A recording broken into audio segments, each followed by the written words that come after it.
This podcast is sponsored by nobody. Hey dudes, welcome to Splat from the Past, the only 80s themed horror sci-fi show where things could get totally radical. Now today, I will be welcoming the youngest daughter of the legendary Lou Costello, one half of the legendary comedy team Abbott and Costello, Chris Costello. Chris is coming on today. She has a new podcast called On Cue with Chris Costello, and she's coming out with an audio version of a book she wrote about her father back in 1981 called Lou's On First. And we're going to talk about all that stuff today, talk about her father's amazing life and career. The man made many great movies for Universal, saved Universal from bankruptcy. Him and Bud Abbott, they did Abbott and Costello Meet Frankenstein, The Wolf Man, The Mummy, The Invisible Man, Jekyll and Hyde. I mean, all these great monsters that they got to do. Actually, now I think I take it back. I don't think they met the Wolf Man, but they may have. They've done so many of those. And it's going to be great to talk about all that stuff today. I love doing tributes to long departed legends of Hollywood in the golden age of comedy, especially. And I cannot wait. So, here is my interview with Chris Costello. Hello. Hey, Chris, welcome to the show. How are you today? I'm doing fine, thank you. How are you doing? I'm doing pretty good. Pretty good. Good. I was just curious, if you could email me the link as to how somebody, I'll put it up on Facebook. Oh, yeah. I planned on doing that. Everybody gets a copy of the show I do with them. Oh, good. Yeah. This is such a great honor. Thank you for taking the time today. Oh, well, my pleasure. Let me close the door because we've got gardeners once again in the alley. Oh. Okay. That's never any Tyler good. will not bark. Okay. So let's start with Lou's On First. You wrote this book in 1981, right? That's correct, Mm-hmm. And you're Lou Costello's youngest child. What made you, out of all the children, write this book? Well, I think, first of all, it's a tough question to answer. Certainly, any of us could have written the book. It just happened. I think my older sister, Patty, but, she was, with her nursing career and raising a family, so it was difficult. My sister, Carol, same thing. She was raising her family and, working. And I think for myself, it was just a natural thing to do. For me, it was, I wanted to correct what was such an unfair, portrayal of him in the book Bud and Lou and the movie of the week that followed. So it was also, in a way, allowing me, which I didn't realize at the time, but it was a way for me to get to know my parents as an adult. Because with every interview I did, there was over 200 and some interviews, I would come back home to my apartment, and I would have one of those old Remington typewriters, and I would transpose all of the interview tapes, and transpose it. And so I was reliving, his steps, through the eyes of others, family, boyhood friends, co-workers, stars, boyhood friends. And so it was taking me on a journey as well. And so through it, there was sort of a double-edged, purpose here. One was to correct the story and vindicate him and become his voice. And the other side was, it was a journey for me, to get to know both of my parents as an adult. Absolutely. And it's always the youngest child that surprises everyone. Like I'm the youngest child in my family. Everyone is surprised that I have a podcast. Oh, that's funny. That's funny. Well, I've read certain things on the birth order of kids, and some of it is fascinating, and some of it is very true. The youngest, I guess, because, we're so miserably spoiled as being the baby of the family. And I think we gain this kind of like a little bit of an independence. I know I've got a real independent streak. But, but going back to the book for a minute, it did come out in 81. Yeah. It lasted 22 years, which to me is a record-breaking number of years. Thank God we never got a bad review. It went from its first printing in hardcover to a second printing in trade paperback. And then just recently, as you know, I decided with all the COVID going on and in lockdown that I was going to finally do what I had been procrastinating about for so long, which is putting the book into an audiobook format. Yeah. And it took 8 months. Have a wonderful producer, Pamela Wise, with a long credit in the entertainment industry. Mm-hmm. And also June Miller, who is the sound engineer. And what we were trying to do was to give the fans and the readers, the listeners basically, not just the book being, narrated, wanted to give them Abbott and Costello and also my dad. So where we could, we would fit in sound bites. So, if there was a routine coming up, my voice would start doing the routine, from the book. And then all of a sudden my voice trails off. Boom, Abbott and Costello comes in. So that was a real highlight, and especially who's on first. And we also have included the Bud Abbott speech, or not the speech, but him addressing the audience. The day my brother passed away, he drowned in the family pool. And we were able to retrieve that and to put that in, because that, I felt, was something that really does show how much Bud Abbott adored my dad, and, vice versa, for him to do that. And then we included a bonus chapter, because so many people kept asking, what happened to everybody following your mom's passing? And I thought, well, now's the time. Let's kind of take them on a capsulized journey. Not the entire journey; it would be very, very, very long.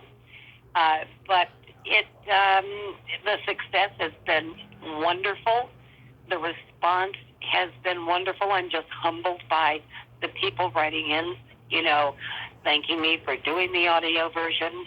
And then on top of it all, what we just recently did is we put out the 10 CD collector CDs, Nice. which I self-funded. And they're not going to find it on Target, or they're not going to find it at Amazon. They have to go through me. So, and we only have 100 collector sets made up, which I'll autograph. So if anybody is interested in purchasing, they can email me at accollectibles@AOL.com. Nice. And this is the first time it's ever been available on audio? It's the first time. Uh-huh. Wow. Yeah, I've always liked audiobooks, right? I think the America is starting to like audiobooks more because they have such a short attention span now. They rather just listen to it than read it, Well, I find people that say, I've got the book, and now I'm going to have the audio, CDs. They've listened to it, on whether it's Audible or a number of the other audiobook platforms. And so we're not trying to turn away people, through the audio CD collector set from, also going on to Audible or any of those platforms. But it's just something for maybe the hardcore fan, or, somebody that's more interested in, doing it. Well, okay, I love taking road trips. So I love listening to audiobooks in the car. Right. Now, I know all the newer models do no longer have the CDs. But if anybody is driving in an older model, hey, you've got your CD there right in the car, and you can listen to it. And soon, hopefully, we'll be coming forth with a flash drive. Oh, that's good. Is there going to be an expansion in terms of maybe information you've learned about your dad since you wrote the original book? I got to be honest with you here. Doing a book is really tedious, and it's very time-consuming, and it literally it takes up an amazing amount of time. Yeah. And, I loved doing this book on my dad. He was my dad. I loved him very much, and I needed to correct the story. But people have asked me if there's going to be a follow-up book to Lose on First, and I keep thinking, well, where do you go from there? Where do you go? You know, I mean, do I want to sit back down and start recreating stuff? No, because there's nothing left to create. You know, his whole life story is in Lose on First. Right. You know, and I have no intentions of writing any more books. You know, and if I did, I'd be honest, I'd want to stay away from Abbott and Costello and try, you know, my own thing, you know, because I become so identifiable with Abbott and Costello that sometimes I think people are shocked if I said, well, no, I think I'll write a book on cooking. Yeah. Well, is it going to be on your father's favorite recipes? Yeah. You know? And, yeah, so you have to have a little bit of time to yourself, too. Yeah. I'm writing a book right now. I have to write it on the weekends, though, because I do so many podcast interviews during the week. I just have no time to do it daily, you know. And you're right, it is a tedious process, very tedious. Well, it's one of the loneliest jobs in the world. It really is. I mean, I know that when I was doing the book and transposing all these interviews and trying to get it assembled, you know, in segments for my co-author Raymond Strait, right. It was always late at night, because back then I was still singing and I was working with a big band. So my evening started usually when I got back from a band gig, which could be 2:30 in the morning. Yeah. But it's very lonely, you know, to do it. It does take a lot of time, and you have to have the commitment. I had the commitment, and I made sure I had the time. Because I think for me it was just important to correct that god-awful story that was written, you know, through Bud and Lou, book and movie of the week. Yeah, and it can also be emotionally draining. I don't know if you experienced this, but I wrote a chapter a couple of weeks ago where I was crying hysterically because I had never revealed it, you know, before, you know, and it was very rewarding though after I revealed it. Did you ever have an experience like that writing? Oh yeah. Well, I think I really felt it more here with the audiobook when I was having to relive. You know, I wasn't born yet, but still to relive what my parents must have gone through losing their son. That one was a tough one for me, as was the chapter with the passing of my dad and my mom. You know, it just brings up a lot of those emotions again. So what I had to do is I had to trick my brain. So, and that was the only way I could really get through doing those chapters, is I had to try and find a mechanism to disassociate, you know, from the actual incidents, that these were, you know, are my parents, but I had to think of them almost as strangers that I have compassion for. You know, or I couldn't have gotten through it. So it's you know, again, there's always going to be the peaks and the valleys, you know, when you do a book. And I'm sure, I don't know what your book is, the subject material is on, but I'm sure you go through the same, you know, thing when you're doing the writing and the research. I sure do, absolutely. Now, I did not know this, but when I was researching and stuff, your father began as a carpenter at MGM and Warner Brothers. Well, yeah, he didn't start out. I mean, first of all, he said he slept in a lot of cars eating peanut butter and jelly sandwiches when he first got to LA. He happened to secure some work on the lot at MGM, and I believe for a short time he did work in construction. As to how long, I have no idea. Yeah. And then from there, of course, he became, they asked him if he could do certain stunts, and he said yes. He had always been very agile on his feet. I think a lot of it was because at one point he got into the boxing ring as Lou King. It wasn't a long career for him, but he learned how to do the moves. He was always very agile. And so he did some films where he would double his stunt work for some of the lead characters, and all of a sudden some of the titles escaped me. But you know, he did. He fell out of a window doing a stunt, and I guess injured himself, his leg. And then you see him as an extra in Trail of '98, the silent epic which was, I believe, 1926. I may be wrong on the date, but I think it was 1926.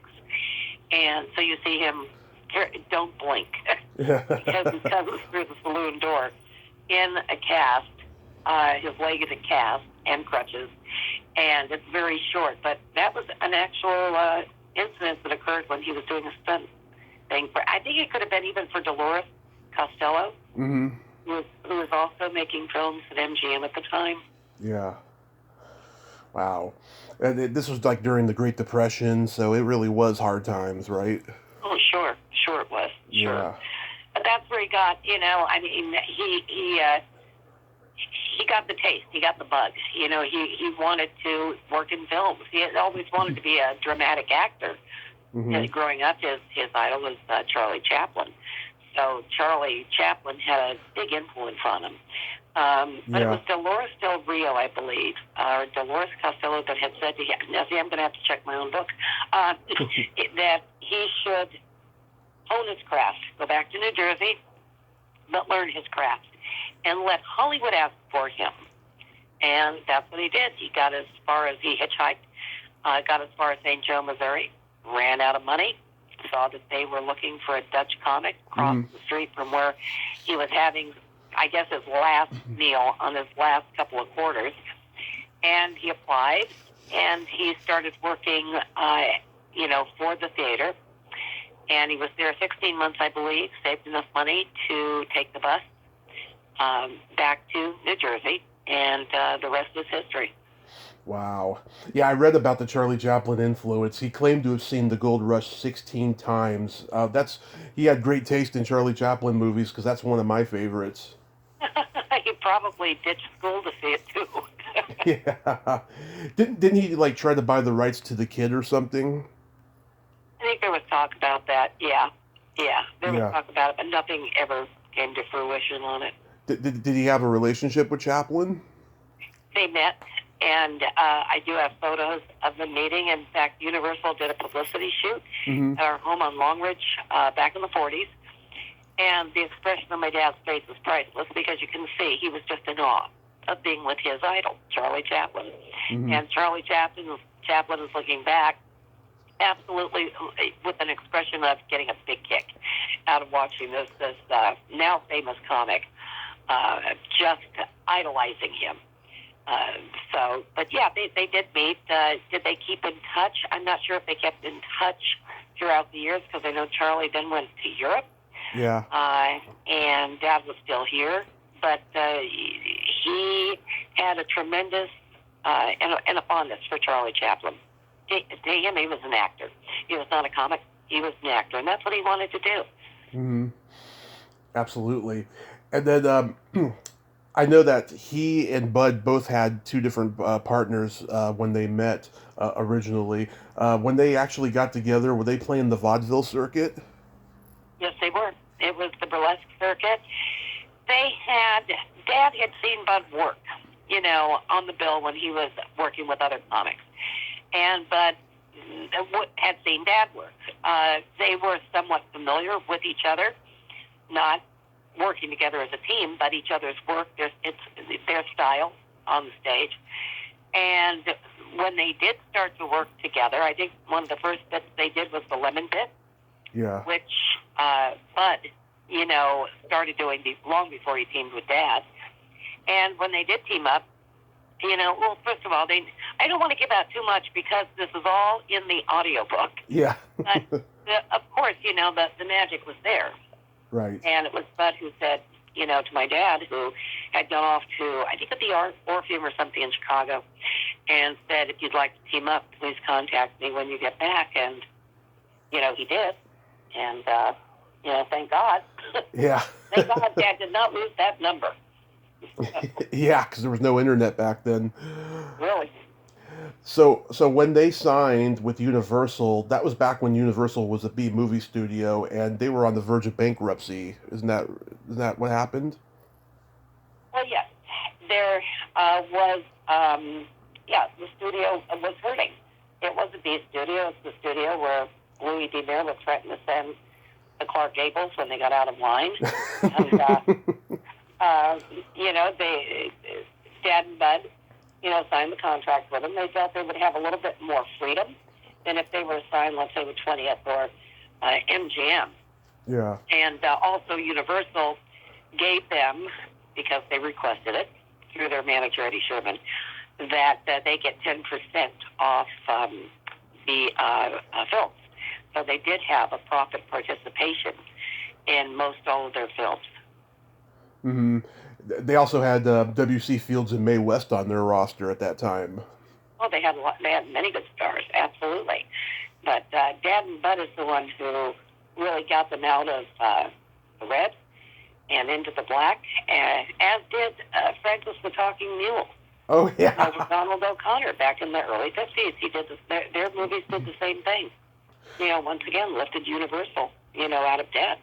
Yeah, I forgot about Francis the Talking Mule, too, at that time. Yeah, it's funny.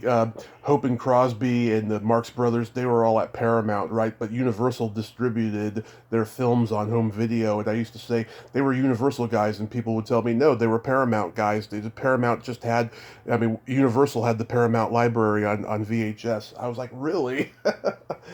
Didn't realize that. That's interesting. Yeah. Did he like making movies? Yeah. He loved it, or he wouldn't have been doing it. No, he did. They both enjoyed it very much, but they had a tendency to, in the beginning, and maybe this carried over throughout most of their film career, is they were so used to playing in front of an audience. Yeah. That was tough for them, so when they were in front of the cameras, they would be playing to the crew, and then the crew would start breaking up laughing, and they'd have to, the director would yell, cut, this and that, ask the crew to please do what they could to refrain from laughing. I guess the camera operator laughed so hard that he broke the seat on the camera chair. And there's so many stories that are priceless. But, in fact, even some of the directors, would say that here I was cautioning the crew not to laugh. And then they'd start the routine. We'd be rolling camera. And I would be shoving a handkerchief into my mouth because I would start to laugh. But they would perform like they were on stage.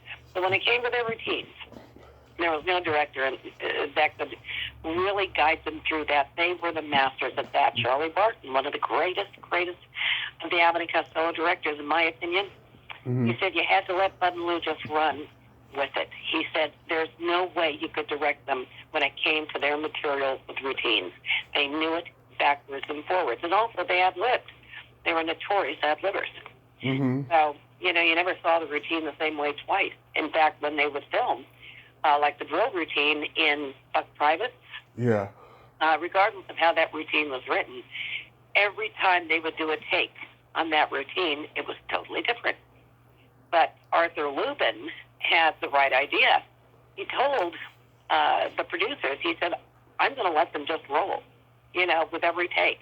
I'm going to get so much footage on this, which he did. And then they re-spliced the whole routine together, and in dailies, Dad went to the dailies and started cracking up laughing, and he was very new to the film industry, and Arthur Lubin, he asked Arthur Lubin, you can do that?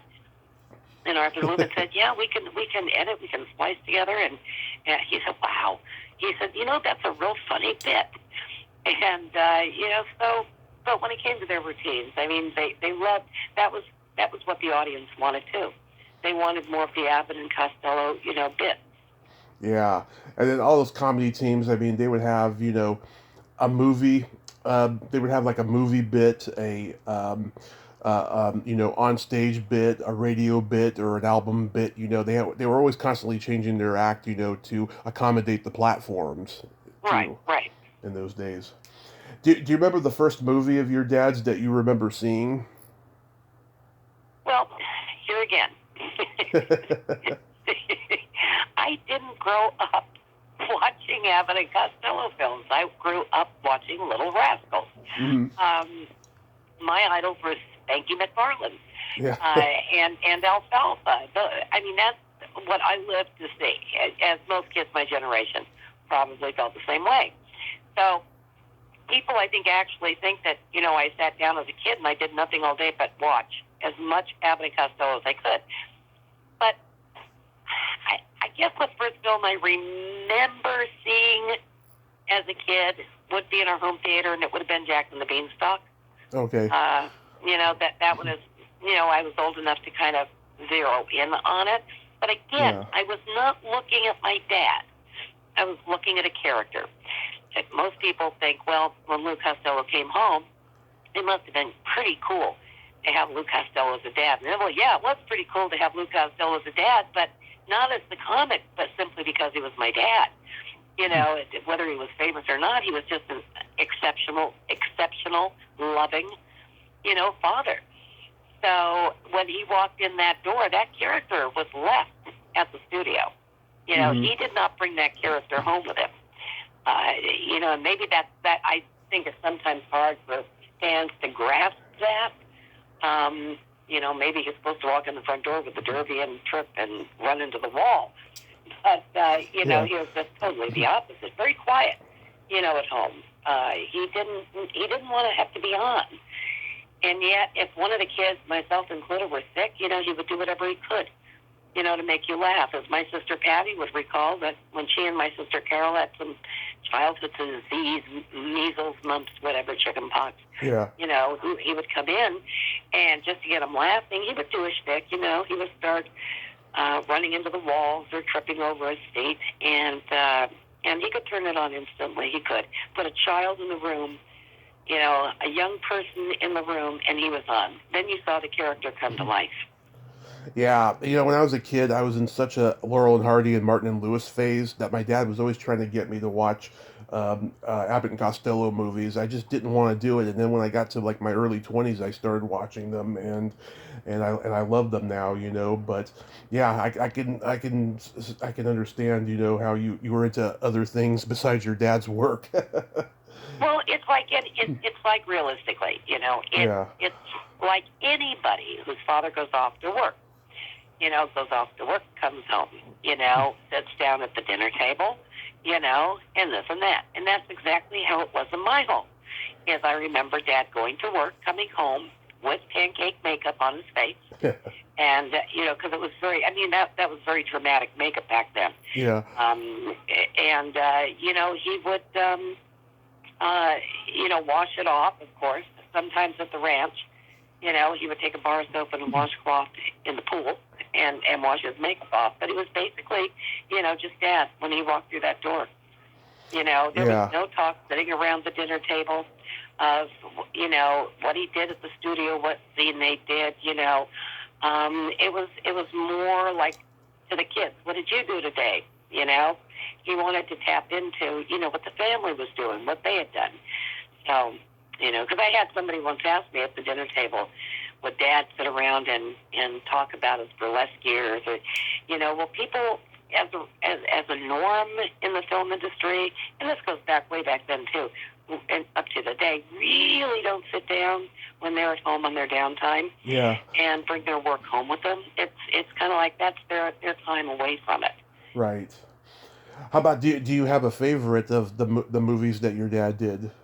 Probably Jack and the Beanstalk. Yeah, I don't think I've seen that adaptation of Jack and the Beanstalk. I'll check it out. But I love all of the monster movies, of course. I talked to Bela Lugosi Jr. and he told me that he liked your dad an awful lot. Mm-hmm. Mm-hmm. Yeah. Those were, it was. I wish I were old enough to remember. I don't. I was just a year old, of course, when that film was done. But my sisters remember it. Being and Bud Jr., who passed away sadly in 1996, I believe. And Bud was a dear person, but he would often recall. He said, it was a shame the film was never made in color because he said that was the most colorful set he had ever been on, which was the Frankenstein set with the castle. And, a lot of people, I get this a lot on Facebook about Lambert Castle in New Jersey is where they filmed castle scenes. And it's not true. And I have to really stress that those castle scenes were all done through the exterior parts where you see, the bat line, which is Bela Lugosi, and you see the castle up on that stone mount. in the middle of the water, it looks like. And that was all the art department at Universal. And then everything else, the interiors, was created on the soundstage. So Lambert Castle in New Jersey had nothing to do with it. It was never, ever shot there. I'm 100% certain on that one. Yeah, they did. They did one with Frankenstein, one with Invisible Man, Jekyll and Hyde, The Mummy, but they didn't do one with Wolfman or Dracula. I noticed. Well, no, because they did Wolfman and Dracula within Abbott and Costello meets Frankenstein. Right. So they wouldn't have to do a separate one. But Yeah. they had a great career, a long career. I mean, their legion of fans today is just amazing. Again, the only word that keeps surfacing to my mind is I feel very humbled by the amount of people that we get on Facebook, that young people, people that remember, Abbott and Costello, grew up with Abbott and Costello. Yeah. It's a beautiful community, Yeah. And we also offer a newsletter, a monthly newsletter, electronic newsletter, Abbott and Costello newsletter. And people who would like to, join up as a subscriber can email me again at accollectibles@aol.com. And what I do need is first and last name and city and state or province and country. And we'll sign you up and send you our March issue. Nice. But, and also, I got to tell you, okay. Go ahead. Somebody says, well, Chris, what do you do aside from promoting Abbott and Costello? Well, guess what? I've got my own podcast. Yes, I wanted to ask you about that. Did I jump the gun or what? That's okay. Go ahead. No, it just is absolutely wonderful. I'm having the time of my life. It's on Q, CUE, Chris Costello, and going for, and interviewing the people that really have made a significant footprint, in the world. I've interviewed so many people, our latest being the niece, Susie Andron, and her husband, Bob Andron. She's the niece of Kate Smith. And if ever you want to feel real patriotic, seriously, please listen to it. What we do is we incorporate sound bites. So it's more of a docu-journey into the world of podcasting. We're not just, doing straight interview, but we're adding stuff so people really get the feel of the era, the feel of the person. And we've also interviewed Elizabeth Beisel, who is a 3-time Olympian. Yeah. And also concert violinist. We've had some authors. Larry Vieira, who wrote this wonderful book, The Kissing Sailor, which is that iconic image of the sailor and the nurse kissing in Times Square. And he does the whole reveal as to who these two people really were. And anybody can check it out, just by putting in on Q Chris Costello. And, you can see all of the shows that are up. And we've done about 14, 15, and hopefully we got, I'm hoping that it works out on the schedule that we can get Bela Lugosi Jr. and his daughter Lynn, on, because we did one with Ron Chaney. Yeah, I listened to that one last night. I loved it. Oh, did you love the wolf call at the end? Yeah, the wolf calls. Oh! Poor Ron. I put him on the spot on that one. But thank God, I've known Ron for years. Yeah. And what a love of a man he is. He's just lovely. And he's a good sport, too. And I said, Ron, would you do a wolf, call with me? He said, sure. Yeah, I'm trying to get Ron. He's been super busy. I hope to get him this year. But I reached out to him last Halloween.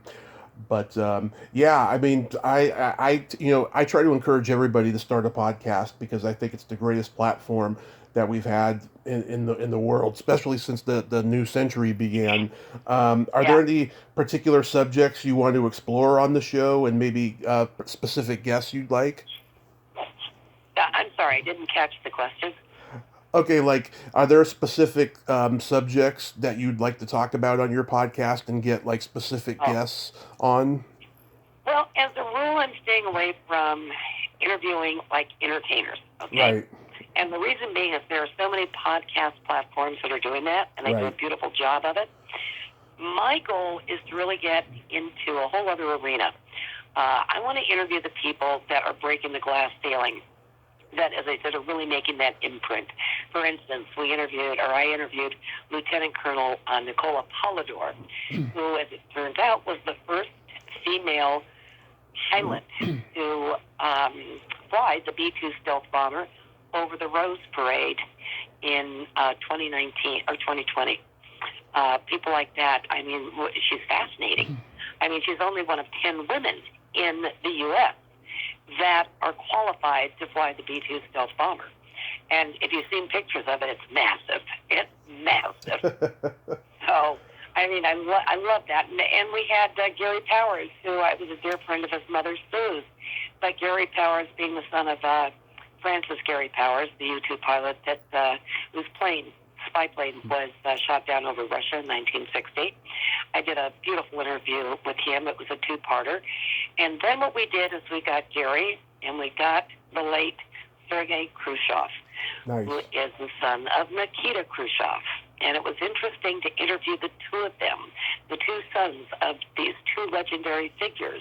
And if you remember, like Bridge of Spies, that exchange, on the bridge. Yeah. And your two sons, I mean, from, the father who was held as a prisoner for 2 years in Russia. Mm-hmm. Nikita Khrushchev was the premier of Russia at the time. I mean, there's a lot of meat there, Right. And so that's one of my fondest interviews, too. So those are the type of people that I'm going for. I keep saying we, and I'll tell you why. I'm only as everybody says, you're so good with the podcast. And well, you know what? I'm only as good as the people that are making it happen for me, and that's Pamela Wise, the producer, and also June Miller. Believe me, it's I have to credit them on this. So it should be their names above the title. Mm-hmm. Well, I tell you, I support the podcast idea, and I'll keep listening. Beautiful. Yes. And I wanted to bring this up, though.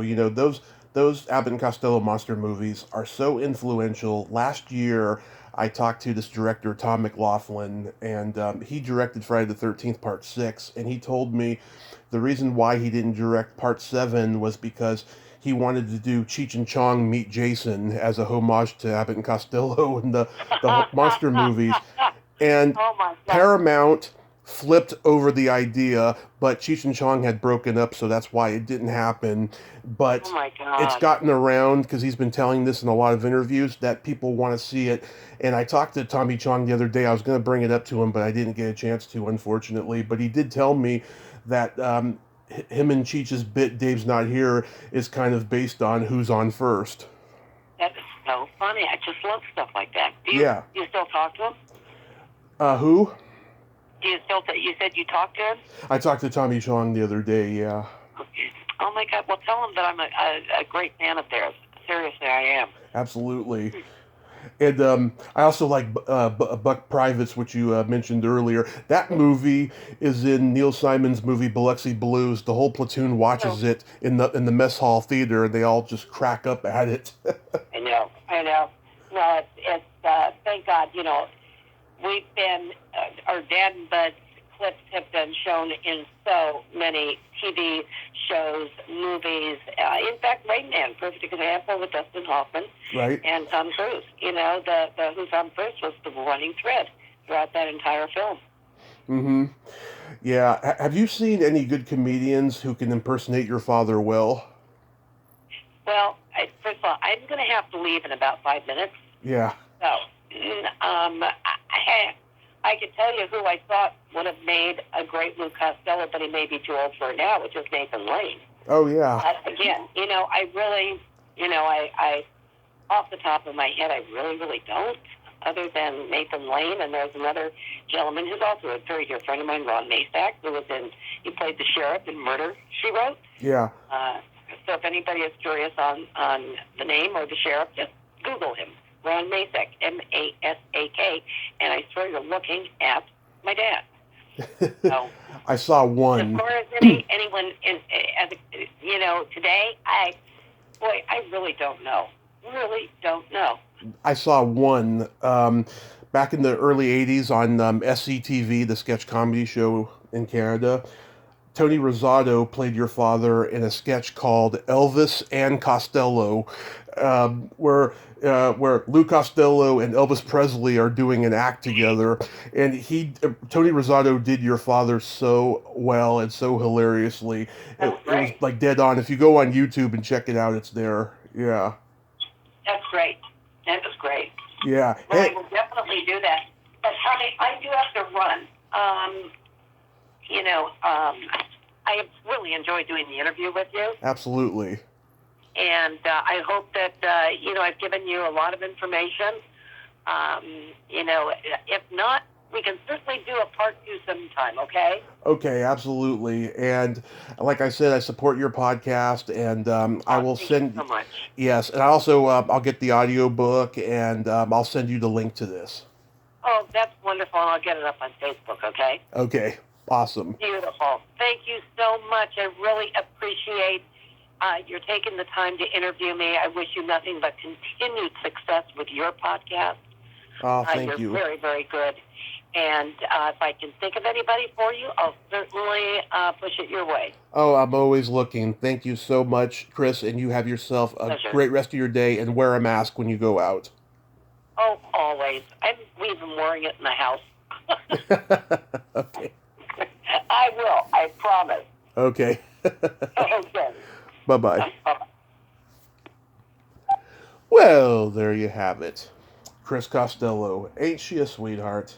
Oh, what a nice lady, huh? And I love how she's just, preserving her father's memory, and, she's not out there, taking advantage of it like so many, kids of departed stars, which we don't have to mention any names, but we know that those type of people are out there. But at least there's also good people out there too, like Chris. So thank you so much, Chris Costello.